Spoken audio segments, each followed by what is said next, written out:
आहे आणि आम्हाला नेता नको का, आम्हाला आधार नको का, असा प्रतिप्रश्न त्यांनी विचारलेला आहे। त्यामुळे ही सर्व घाई नसून गटनेता आणि उपमुख्यमंत्री पद हे रिकामं राहू नये एवढीच आमची त्यामागची भावना आहे, असं हसन मुश्रीफ यांनी म्हटलेलं आहे। तर आताची ही दृश्य आपण पाहतोय, सुप्रिया सुळे आणि पार्थ पवार यांच्यामध्ये चर्चा होत असतानाची ही दृश्य। काहीच वेळापूर्वी पार्थ पवार यांनी शरद पवार यांची देखील भेट घेतलेली आहे आणि दुसऱ्या दृश्यांमध्ये विधान भवनातली ही दृश्य, ज्यामध्ये सर्व आमदार आणि राष्ट्रवादी अजित पवार गटाचे नेते या ठिकाणी दाखल होतानाची ही दृश्य। सुनील तटकरे असतील, अदिती तटकरे, त्याचप्रमाणे रुपाली चाकणकर, हसन मुश्रीफ असे अनेक नेते विधान भवनामध्ये दाखल झालेले आहेत आणि थोड्याच वेळात गटनेता निवडीची ही महत्त्वाची बैठक या ठिकाणी पार पडणार आहे, महत्त्वाची चर्चा या ठिकाणी होणार आहे।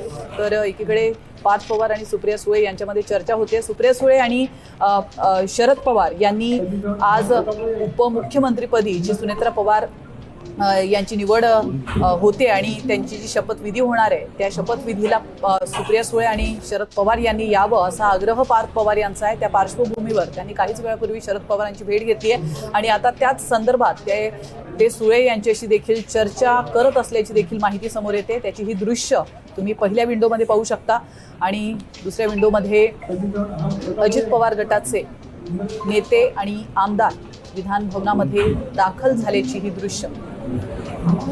काहीच वेळामध्ये विधिमंडळाची महत्त्वाची बैठक पार पडणार आहे आणि या बैठकीमध्ये गटनेतेपदाबाबत महत्त्वाची चर्चा केली जाईल।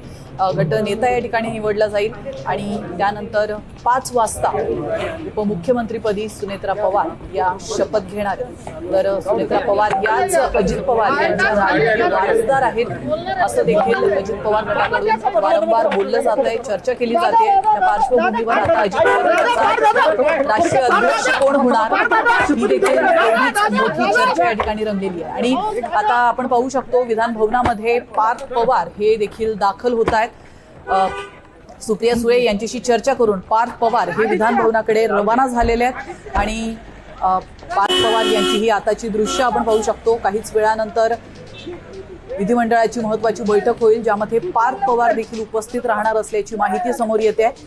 तर सुनेत्रा पवार यांनी आपल्या खासदारकीचा राजीनामा